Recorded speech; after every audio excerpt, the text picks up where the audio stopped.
soit loué, Saint est notre Dieu. Saint est notre Dieu, assis sur le trône,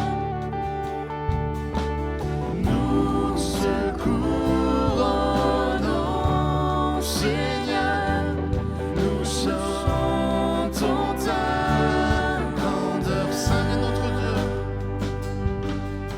Saint est notre Dieu, assis sur le trône, nous te couronnons, Seigneur, nous chantons ta grandeur. Encore une fois. Saint est notre Dieu, tous ensemble, Saint est notre Dieu, assis sur le trône, nous te couronnons, Seigneur, nous chantons ta grandeur. Nous te couronnons, Seigneur, nous chantons ta grandeur.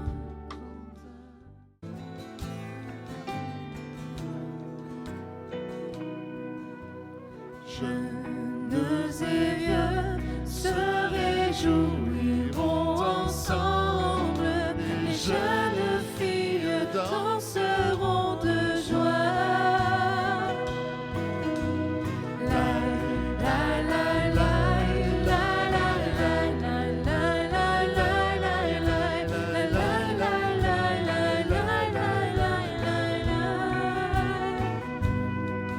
Je changerai leur deuil en allégresse, et je les consolerai. Je leur donnerai la joie au lieu du chagrin. Je leur donnerai la joie. Je leur donnerai la joie au lieu du chagrin. Je leur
Dans la première épître de Jean, nous lisons ce matin, chapitre 2, les versets 18, 19 et 20.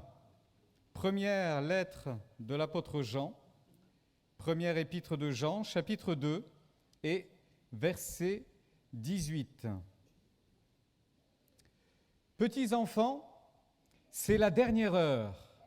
Et comme vous avez appris qu'un antéchrist vient, il y a maintenant plusieurs antéchrists. Par là, nous connaissons que c'est la dernière heure. Ils sont sortis du milieu de nous, mais ils n'étaient pas des nôtres, car s'ils eussent été des nôtres, ils seraient demeurés avec nous, mais cela est arrivé afin qu'il fût manifeste que tous ne sont pas des nôtres. Pour vous, vous avez reçu l'onction de la part de celui qui est saint, et vous avez tous de la connaissance. Amen. Je répète, pour vous, vous avez reçu l'onction, et vous avez tous de la connaissance, parce que vous l'avez reçu de la part de celui qui est saint. J'en viens à l'introduction de ces 3 versets, où nous lisons « Petits enfants, c'est la dernière heure ». Un traducteur de la Bible a écrit ceci, « Petits enfants, nous entrons dans des temps décisifs ». Et je crois que l'histoire nous rattrape constamment et je ne sais pas comment vous voyez les choses, rien que d'un point de vue humain, mais quand même, il se passe aujourd'hui des événements d'une ampleur inégalée. On n'a jamais vu des événements comme ceux qui arrivent maintenant, de façon conjuguée. On pourrait parler de la situation climatique sur laquelle on alerte depuis longtemps. On pourrait parler de cette guerre qui ne sait pas vers où elle va nous emmener. Et on pourrait parler de tous ces conflits à travers le monde. On vit des temps décisifs, sans aucun doute. Il peut se passer tout d'un jour à l'autre, d'une manière réelle, d'une manière certaine. Alors plus que jamais, la présence de Dieu, évidemment, doit, et son action au travers de l'Église est réellement nécessaire. Vous avez vu d'ailleurs dans cette introduction, on parle de ceux qui viendront avec, ce sont des menteurs, des trompeurs, on les appelle des antéchrists, quelquefois même à l'image de ce que peut représenter l'antéchrist, des personnes violentes qui agiront avec une extrême cruauté, une extrême violence et qui cependant arriveront tout de même à faire énormément de dégâts. Il y a eu des antéchrists, il y en a encore, mais tout ceci est la préfiguration de cet antéchrist qui vient. Et le monde va basculer dans un chaos extrême. Et tout ceci, malheureusement, est réel et nous le savons. Ceci étant, nous ne maîtrisons pas ces événements parce que c'est entre les mains de Dieu. Et il vaut mieux d'ailleurs que ce soit entre les mains de Dieu et pas dans les nôtres. Mais la réalité, c'est que si nous avons conscience que nous sommes entrés dans des temps décisifs, dans des temps vraiment particuliers, alors on a plus que jamais besoin de cette onction qui vient de Dieu. C'est une réalité, on en a vraiment, vraiment besoin. D'ailleurs, quand on parle d'onction, mais finalement, de quoi parle-t-on exactement quand on parle d'onction ? Eh bien, il y a des choses toutes simples qui sont rapportées dans l'Écriture et c'est un ensemble de ces choses-là. L'onction, c'est une marque divine.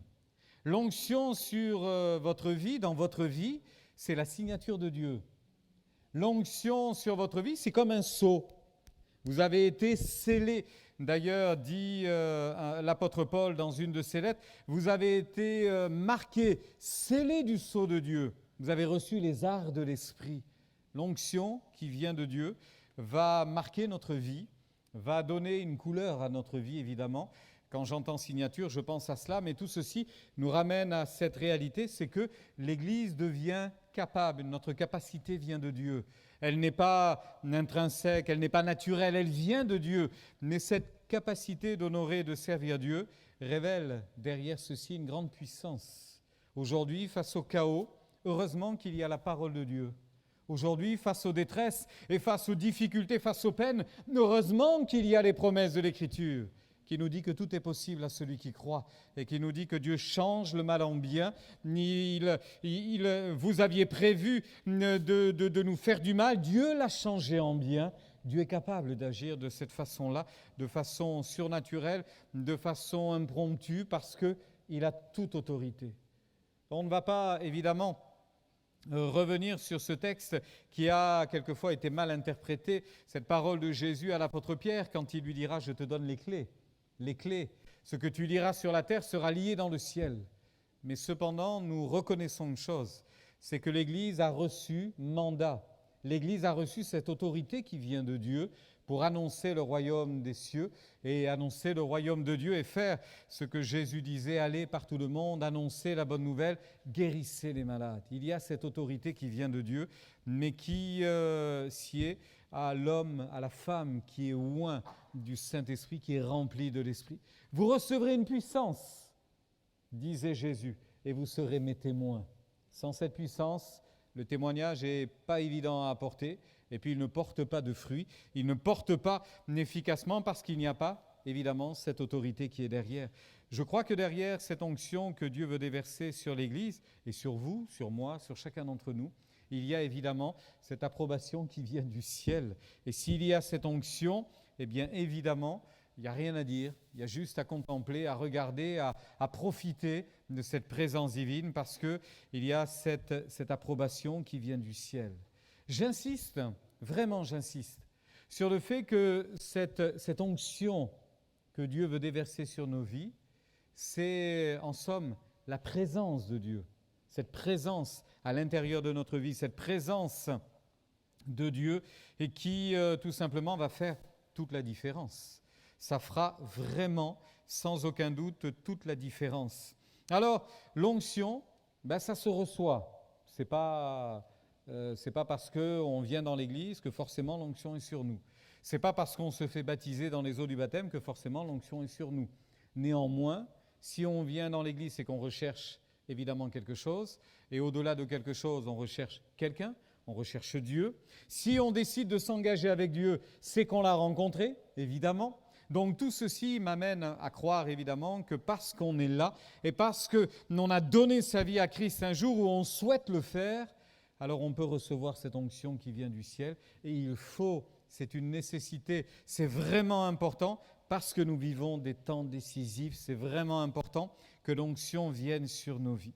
Et une fois qu'on a reçu l'onction, une fois que l'onction est sur nous, pour vous, vous avez reçu l'onction de la part de celui qui est saint, et vous avez de la connaissance, et cette onction, eh bien, il faut la préserver, il faut la garder, il faut la chérir, il faut véritablement se l'approprier, et en quelque sorte, l'onction, eh bien, ça s'entretient, on va le voir au travers de différents témoignages que l'on trouve dans l'Écriture sainte, et notamment dans l'Ancien Testament. Et puis l'onction, c'est quelque chose qui peut se répandre, comme un parfum, quelque chose qui se répand. C'est quelque chose qui peut se communiquer également, l'onction, et c'est ce que l'on va voir ensemble. Alors, pourquoi être oint? Pourquoi recevoir cette onction? Tout d'abord, on regarde comment Dieu l'a fait, pourquoi Dieu l'a fait, et dans quelles circonstances Dieu a décidé de oindre certaines personnes. On retrouve cela notamment dans l'Ancien Testament, et de différentes façons, de différentes manières. Je trouve tout d'abord un premier témoignage dans la loi de Moïse, la loi que Dieu a donnée à Moïse. Et dans le livre de l'Exode, on s'apercevra que finalement, tout d'abord, les sacrificateurs et le souverain sacrificateur devront recevoir cette onction. En fait, si je pouvais le résumer pour nous, pour que ça nous parle aujourd'hui, pourquoi est-il important de recevoir l'onction de Dieu? Tout simplement parce que quand on parle de cette onction, comprenez que c'est un signe préalable à tout service pour Dieu. Et si on est enfant de Dieu, on a envie de l'aimer, mais on a envie de le servir aussi. Et pour bien le servir, on a besoin de cette onction et on a besoin d'en être revêtu. Regardez, ces sacrificateurs, avant de commencer leur service, ils avaient besoin de recevoir cette onction. Exode, je vous ai juste mis les références à l'écran, chapitre 30 et verset 22. Il est dit, l'Éternel parla à Moïse et dit, prends des meilleurs aromates, 500 cycles de myrrhe, de celle qui coule d'elle-même, la moitié, soit 250 cycles de cinnamome, aromatique 250 cycles de roseaux aromatiques, 500 cycles de casses selon le cycle du sanctuaire et 1 hin d'huile d'olive. Tu feras avec cela une huile pour l'onction sainte, composition de parfum selon l'art du parfumeur.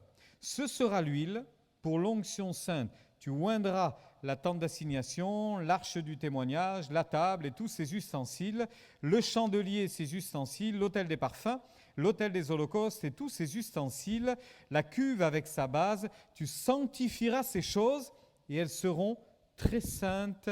Tout ce qui les touchera sera sanctifié. Tu oindras Aaron et ses fils et tu les sanctifieras pour qu'ils soient à mon service dans le sanctuaire.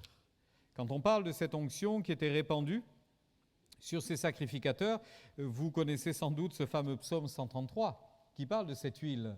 Il est dit ceci, qu'il est agréable, qu'il est doux pour des frères de demeurer ensemble, des frères et sœurs. C'est comme l'huile précieuse, on parle de cette huile d'onction. C'est comme l'huile précieuse qui, répandue sur la tête, descend sur la barbe d'Aaron, qui descend sur les bords de son vêtement. Comprenez par là qu'on n'en a pas mis 3 gouttes. Pour que ça arrive jusqu'en bas du vêtement, on en a mis un paquet. On a vraiment répandu cette huile. Mais vous comprenez, il fallait que l'être tout entier soit baigné de cette onction. Pas simplement une partie du corps. L'être tout entier avait besoin d'être baigné de cette onction. Et il est dit que c'était comme la rosée de l'Hermon qui descend de la montagne, sur les montagnes de Sion. Et écoutez bien, c'est là que l'Éternel envoie la bénédiction. C'est là que l'Éternel ordonne la bénédiction. Quand le sacrificateur était oint de cette huile d'onction, quand il recevait cette huile d'onction, il y avait cette marque du divin et il y avait à partir de ce moment-là cet ordre d'être saint et d'honorer et de servir Dieu autant qu'on le pouvait. Le souverain sacrificateur, vous le lirez dans le livre du Lévitique, recevait lui-même une onction particulière. Mais il n'y avait pas que ceux qui devaient servir Dieu dans le sanctuaire, qui avaient reçu cette marque surnaturelle, cette marque du divin. Il y a eu également les rois, et on retrouve cela dans l'onction du fameux roi Saül, lorsque Samuel va être envoyé par Dieu pour oindre Saül. On trouve cela dans le premier livre de Samuel au chapitre 10. Il est dit « Samuel prit une fiole d'huile qu'il répandit sur la tête de Saül. » Plus tard, alors que Saül va être rejeté par Dieu, à cause de ses propres fautes d'ailleurs, il nous est dit que Dieu a choisi un homme selon son cœur, le fameux David.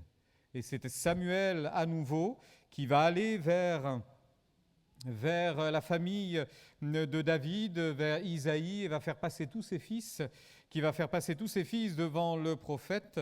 Et c'est lorsque Dieu dira à Samuel, c'est celui-ci que j'ai choisi, quand on ira chercher le petit dernier, le David, qui était en train de garder les troupeaux, c'est lui que Samuel va oindre également. On retrouve cela un peu plus tard dans le livre des rois, premier livre des rois, deuxième livre des rois. Et nous est dit que d'autres devront aller oindre les futurs rois d'Israël, de Juda. Il y avait une onction qui était sur ces gens-là. Vous remarquerez d'ailleurs, en parlant de Saül, que l'onction n'empêchait pas la responsabilité personnelle. L'onction n'enlevait pas le devoir personnel. Et ce n'était pas une protection magique, l'onction. C'était une responsabilité. Tu es oint, tu dois être à la hauteur de cette responsabilité. Saül ne l'a pas été. David l'a été dans une certaine mesure. Il a commis des fautes. Il a payé pour ses fautes. Dieu lui a reproché ses fautes, mais il s'est humilié de tout son cœur. Il est revenu à Dieu et Dieu pardonne celui qui s'humilie et qui revient de toutes ses forces, de toute son âme, de tout son cœur, et il continuera ainsi son service. Et puis, il y a une autre catégorie de personnes qui seront ointes. Alors, on ne le voit pas très souvent dans l'Écriture, mais il y a un exemple notable, ce sont les prophètes. Et notamment, lorsque Dieu s'adressera à Élie, alors qu'il arrive quasiment à la fin de sa course, Dieu va dire à Élie, tu vas relever, tu vas reprendre ta course, tu te relèves, tu reprends ta course et tu vas aller oindre Élisée à ta place dans le ministère prophétique. Et quelque temps plus tard, au début du 2e livre des Rois, Élie est enlevé au ciel et Élisée reprend la charge du ministère de prophète. Donc on voit qu'il y avait quelque chose avec l'onction, hein, n'est-ce pas? Ce n'était pas donné à tout le monde, ce n'était pas pour tout le monde, mais il y avait quelque chose par rapport à l'onction. Je voudrais vous parler de l'exemple évidemment le plus important pour nous, c'est l'exemple de Christ lui-même, l'exemple de Jésus lui-même. Jésus a été oint. Jésus a été oint.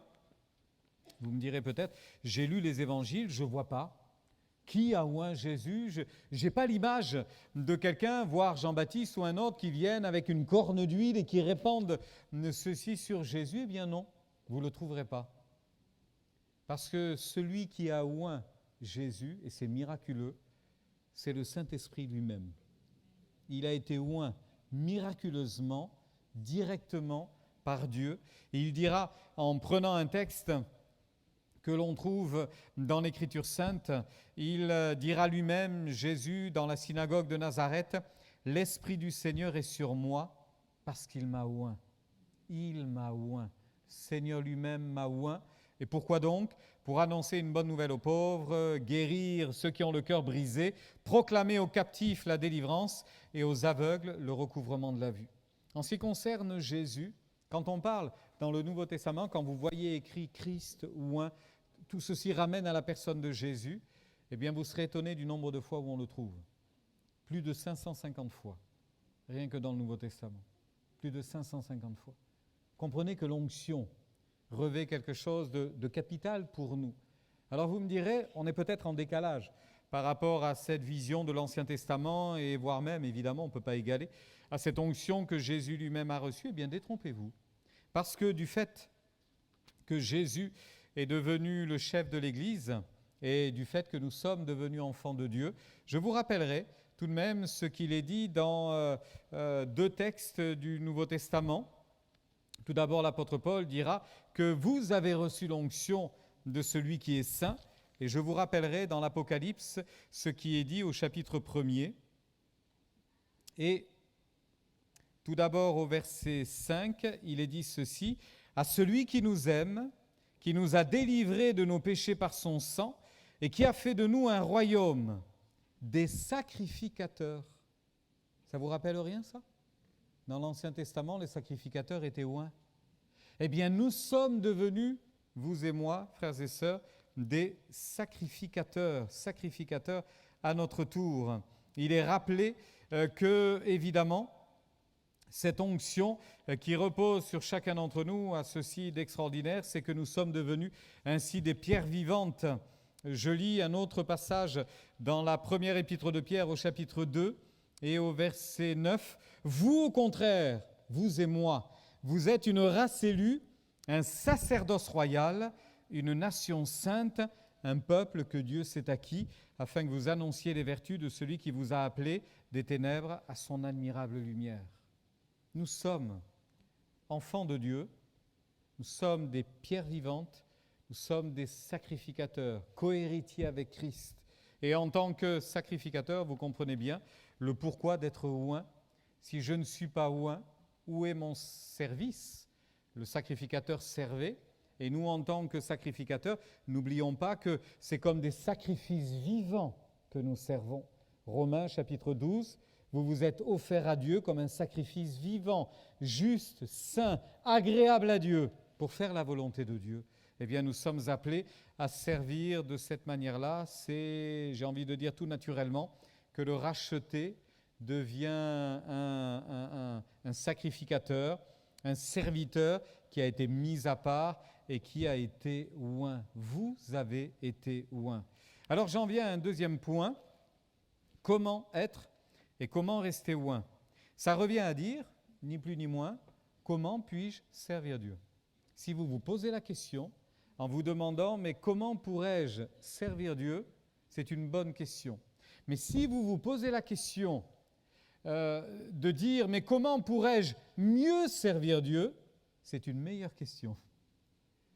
Et à cette question, on ne peut répondre qu'en étant oint, en étant visité de Dieu et en ayant cette onction dans notre cœur, sur notre vie. C'est quelque chose qui est capital.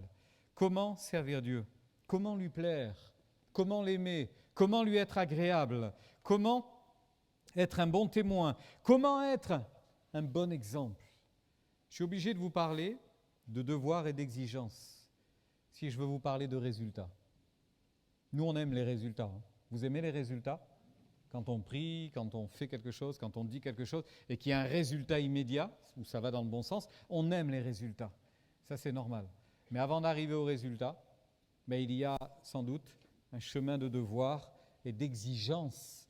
Parce que ne croyez pas que ceux qui servaient Dieu dans cette ancienne alliance avaient une place privilégiée, bien qu'elle ait été privilégiée, puisqu'ils servaient Dieu dans le sanctuaire. Il y avait une responsabilité incroyable.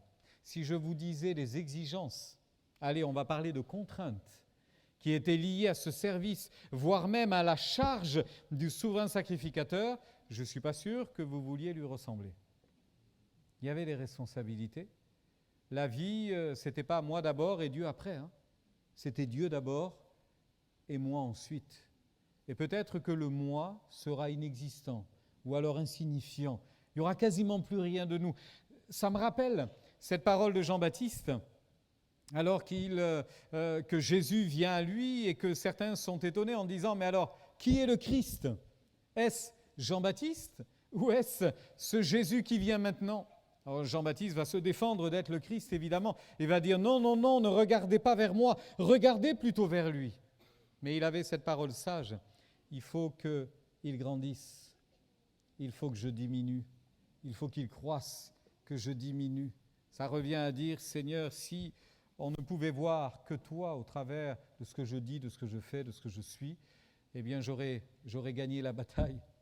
Si je pouvais disparaître complètement, ne plus exister, qu'on ne parle plus jamais de moi, mais qu'on ne parle que de toi, j'aurais réussi en ça. C'est ça le devoir. C'est disparaître pour laisser apparaître Christ. Alors regardez, et on va regarder ça ensemble.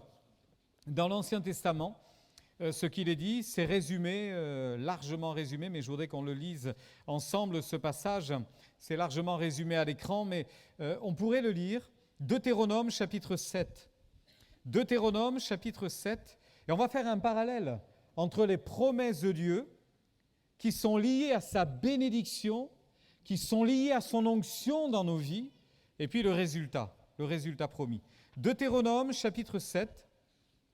Et verset 11. Deutéronome, chapitre 7, verset 11. Ainsi, observe les commandements, les lois et les ordonnances que je te prescris aujourd'hui et mets-les en pratique. Si vous écoutez ces ordonnances, si vous les observez et les mettez en pratique, l'Éternel, ton Dieu, gardera envers toi l'alliance et la miséricorde qu'il a jurée à tes pères. Écoutez donc, il t'aimera. C'est extraordinaire, hein? Il t'aimera. Et Dieu nous le dit ce matin, encore à chacun d'entre nous, il veut nous aimer. Mais si tu gardes son alliance, si tu es un serviteur, si tu es oint, alors l'amour de Dieu est pour toi. Il t'aimera, il te bénira et te multipliera. Il bénira le fruit de tes entrailles, le fruit de ton sol, ton blé, ton vin, ton huile, les portées de ton gros et de ton menu bétail, dans le pays qu'il a juré à tes pères de te donner. Tu seras béni plus que tous les peuples. Il n'y aura chez toi ni homme, ni femme stérile, ni bête stérile parmi les troupeaux. L'Éternel éloignera de toi toute maladie. Il ne t'enverra aucune de ces mauvaises maladies d'Égypte qui te sont connues, mais il en frappera tous ceux qui te haïssent. Un peu plus loin, chapitre 11, verset 13. Chapitre 11, verset 13. « Si vous obéissez à mes commandements que je vous prescris aujourd'hui, si vous aimez l'Éternel votre Dieu, si vous le servez de tout votre cœur et de toute votre âme, je donnerai à votre pays la pluie en son temps, la pluie de la première et de l'arrière-saison, et tu recueilleras ton blé, ton vin et ton huile. Amen. » Dans les deux passages, il est question du blé, du vin et de l'huile. Sans faire un parallèle exagéré, vous avez vu ce que la guerre en Ukraine a produit ces derniers temps? La crise des céréales. Le blé, c'est une nécessité absolue. Derrière le blé, il y a la nourriture, dans cette image biblique. Derrière le vin, il y a ce que l'Écriture a souvent repris à son compte en parlant du vin, la joie que Dieu peut prodiguer derrière cette huile. Il n'y a ni plus ni moins que cette onction qui est nécessaire.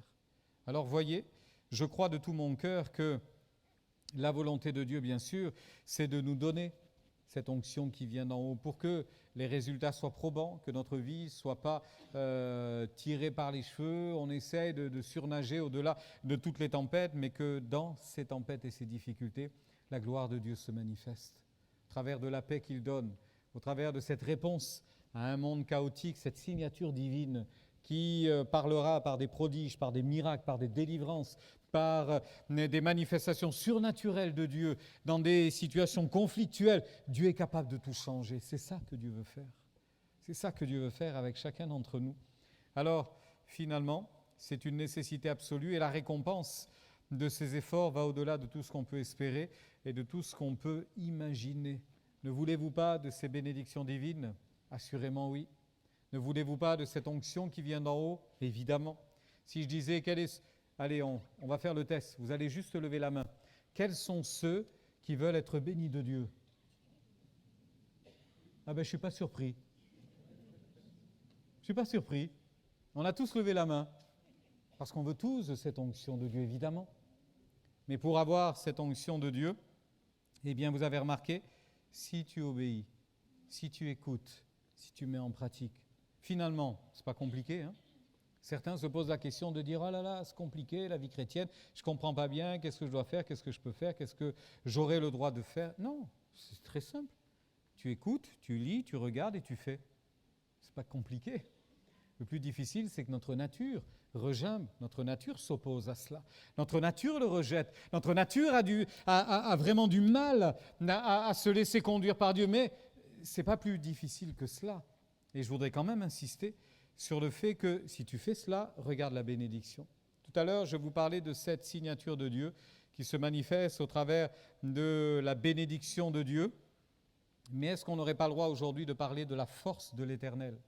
La joie de l'Éternel sera votre force, nous est-il dit dans le livre de Néhémie. La joie de l'Éternel sera votre force. Est-ce qu'on ne peut pas non plus compter sur Dieu pour dire, eh bien, si tu envoies la pluie de la première et de l'arrière-saison, il y aura des récoltes en abondance et on sera béni. Mais quel genre de pluie attendons-nous, nous aujourd'hui, peuple de Dieu, sinon la pluie de l'Esprit? Envoie ta pluie comme tu l'as fait à la Pentecôte, comme tu l'as répandue et qu'il y a eu des milliers de conversions en quelques moments, en quelques instants, en quelques réunions, en quelques actions miraculeuses. Des centaines, des milliers se sont donnés à Dieu. Seigneur, envoie la pluie de l'arrière-saison. Envoie cette pluie de l'automne.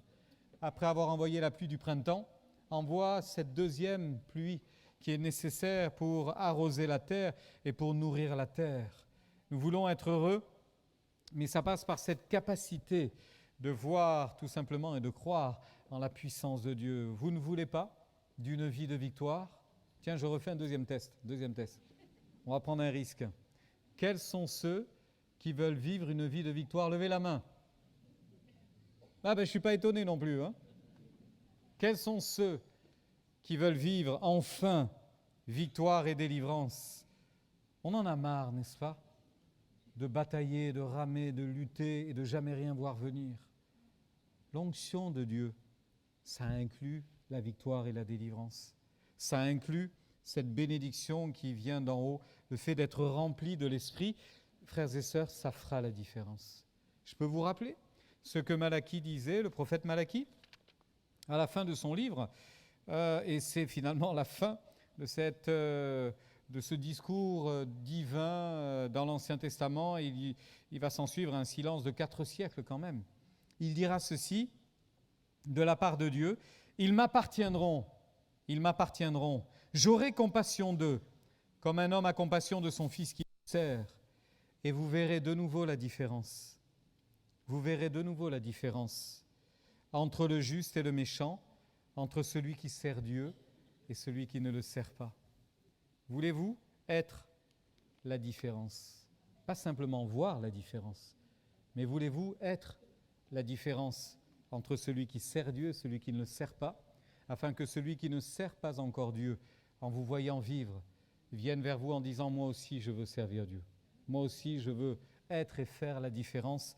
Je veux être ainsi. » Je pourrais vous rappeler également un autre passage du Deutéronome au chapitre 8. C'est important ça aussi. Deutéronome chapitre 8, parce que comment être oint, mais comment rester oint? C'est la deuxième partie. Comment rester oint? Ça, c'est tout de même quelque chose qui est important. Évidemment, Deutéronome chapitre 8, il est dit au verset 17, « Garde-toi de dire dans ton cœur, garde-toi de dire en ton cœur, ma force et la puissance de ma main m'ont acquis ces richesses. Souviens-toi de l'Éternel ton Dieu, car c'est lui qui te donnera de la force pour les acquérir. Garde-toi de dire, c'est ma force et mon bras, c'est ma puissance qui m'a acquis tout ce que je possède. Garde-toi de dire cela. » Et puis un peu plus loin, dans le livre d'Agée le prophète, il est dit ceci, Agée le prophète, au chapitre 2, chapitre 1er, verset 2, il est dit ceci. « Ainsi parle l'Éternel, ce peuple dit, le temps n'est pas venu de rebâtir la maison de l'Éternel. » Un peu plus loin, verset 7, « Ainsi parle l'Éternel des armées, considérez attentivement vos voies, montez sur la montagne, apportez du bois et bâtissez la maison. J'en aurai de la joie, je serai glorifié, dit l'Éternel. » Et je prolonge volontairement la lecture. « Vous comptiez sur beaucoup et vous avez eu peu.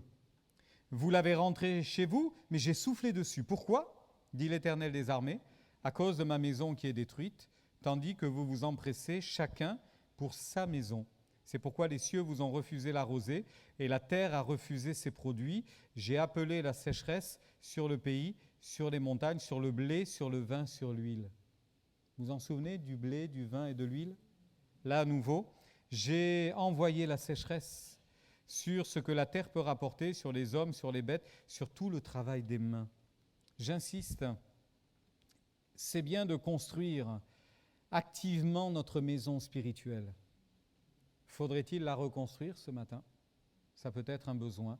Reconstruire cette maison. Où est passée l'onction qui vous habitait il y a quelque temps de cela, quelques années ? Où est passée cette signature de Dieu qui était transparente dans votre vie, qui se voyait, mais alors, comme le nez au milieu de la figure, ça se voyait. Où est passée cette joie qui habitait votre cœur, ce résultat, simplement parce que vous avez invoqué Dieu, parce que vous avez cru, parce que vous avez espéré. Vous avez vu ce qui s'est passé du temps d'Agée, le prophète ? Le peuple dit, c'est pas le moment de rebâtir la maison. Et Dieu dit, si, c'est justement le moment. C'est maintenant qu'il faut le faire. Alors on trouve toujours des raisons pour dire, c'est pas le moment, je verrai plus tard, j'ai encore le temps. Ça va quand même, j'ai pas tout perdu, il m'en reste un peu. Hein. Non, on a besoin d'une huile fraîche. L'huile a cette particularité, c'est que quand vous la gardez trop longtemps, bouchée, qu'est-ce qui se passe ? Elle va rancir, elle va avoir une mauvaise odeur. Je ne voudrais pas, là aussi, faire un mauvais parallèle, excusez de l'utiliser ainsi, mais je crois vraiment que quand cette huile de l'esprit en nous n'est pas rafraîchie, ça ne sent plus rien, ça ne sent pas la bonne odeur en tous les cas. On a besoin d'être rafraîchi, assurément, dans notre relation avec Dieu, dans notre relation intime, intense avec Dieu. Ce n'est pas tout de dire « j'ai une relation avec Dieu ». Dans quelle mesure cette relation est pertinente ? Dans quelle mesure elle est profonde, cette relation ? Comment être et comment rester loin de Dieu ? Alors faites le tour pas du propriétaire, mais du locataire. Vous n'êtes que locataire. Faites le tour du locataire. Regardez un petit peu s'il n'y a pas des choses à réparer ici et là. L'apôtre Paul dira dans une de ses lettres aux Corinthiens, chacun bâtit la maison sur le fondement qui est Christ, mais que chacun prenne garde à la manière dont il bâtit sa maison. On peut bâtir avec de l'or, de l'argent, des pierres précieuses. C'est l'image des points spirituels, des valeurs, des trésors spirituels qui sont à notre portée, cette onction qui vient de Dieu, où on peut également bâtir avec du foin, de la paille et du chaume. Ça, c'est ce qui est naturel, c'est ce qu'on trouve sur la terre. Le bois, c'est l'image de l'humanité. Eh bien, tout ceci nous ramène à la conclusion de l'apôtre Paul. Tout va passer par le feu, le jugement divin. D'ailleurs, quelquefois, on n'a pas besoin du jugement divin pour passer au travers du feu ici-bas, n'est-ce pas ? Il y a des épreuves qui nous ébranlent, il y a des difficultés qui nous brûlent littéralement. Et comment on va sortir de ces épreuves ?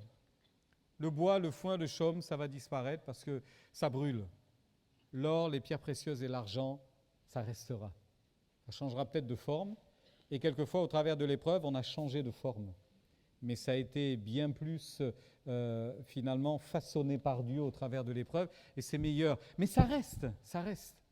Alors, j'insiste et j'arrive à ma conclusion en vous rappelant qu'il serait bon, pour ne pas dire nécessaire, pour ne pas trop insister, mais vraiment, il serait urgent de reconsidérer cette onction dont nous avons besoin, cette onction que nous disons avoir, ou cette onction que nous prétendons avoir. Il serait urgent de faire le tour du locataire, regarder ce qui a besoin d'être apporté à Dieu. Et pour dire, vous avez vu l'Écriture, apportez, venez à la montagne et apportez du bois avec vous. Allons tel que l'on est, allons vers Dieu tel que nous sommes.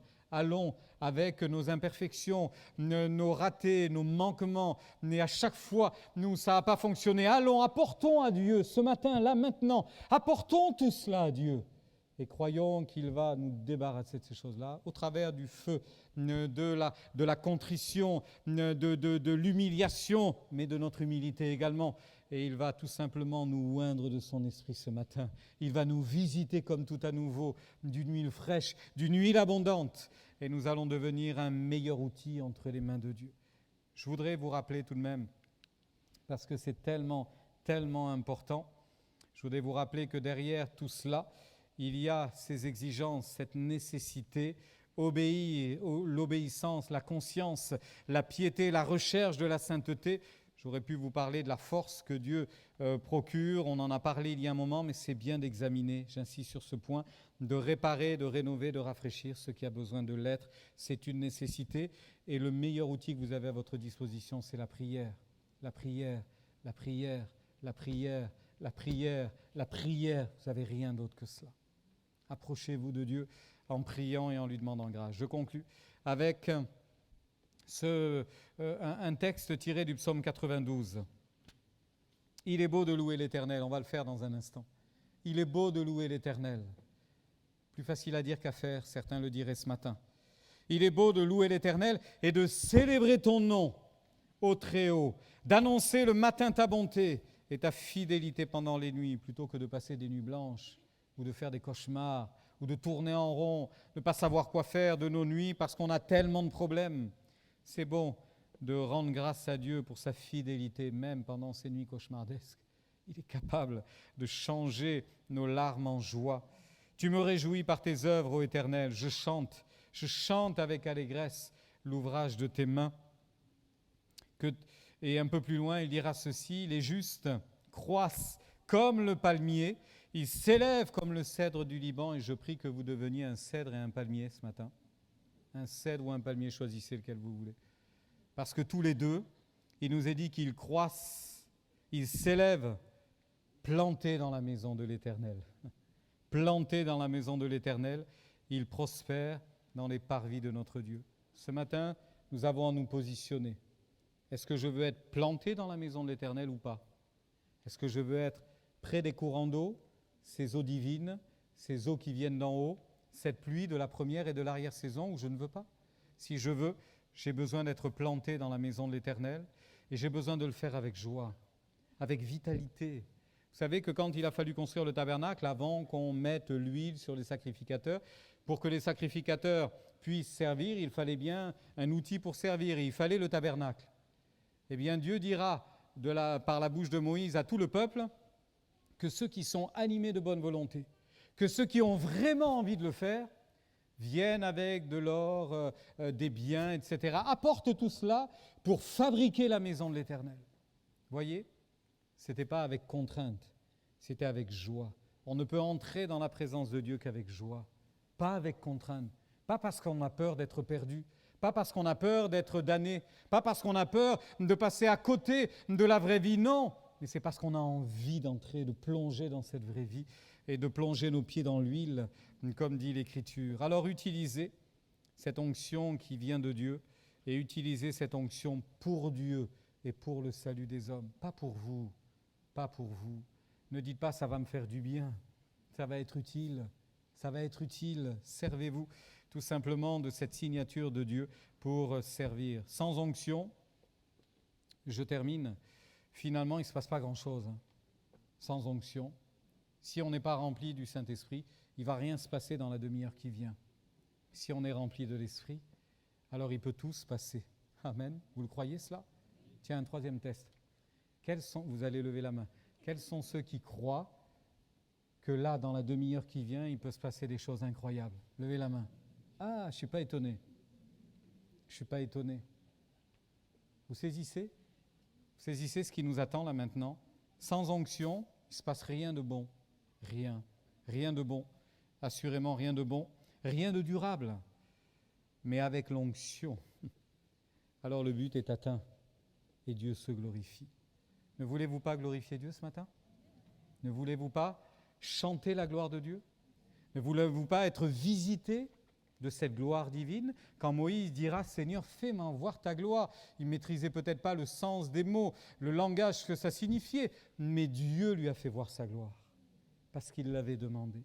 Eh bien, Seigneur, fais-nous voir ta gloire ce matin. Dieu, nous voulons voir ta gloire. Descends en cieux parmi nous. Dieu, nous voulons voir ta gloire. Descends en cieux parmi nous. Nous croyons aux promesses. Oui, amen en Jésus. Nous sommes conscients de nos faiblesses. Sans ta grâce, nous sommes perdus. Mais nous venons en Jésus, par le voile déchiré. Merci pour ton salut. Toi l'agneau immolé. Jésus, tu es là. Proclamons qu'il est là, notre Seigneur. Jésus, tu es là. Jésus, tu es là. Jésus, tu es là. Quand le peuple de Dieu des quatre coins de l'horizon, quand le peuple de Dieu se rassemble, quand les cœurs sauraient que les mains se tendent, que nos âmes soupirent à ton temps, assoiffées de toi. Jésus, tu es là. Jésus, tu es là. Jésus, tu es là. Jésus, tu es là.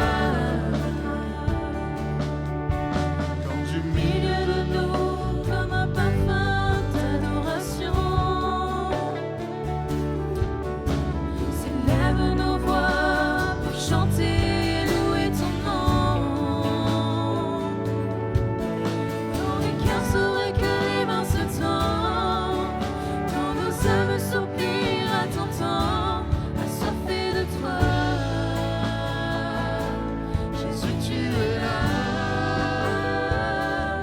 Jésus, tu es là. Jésus, tu es là.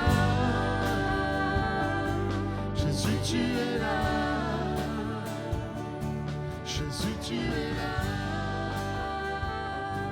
Jésus, tu es là.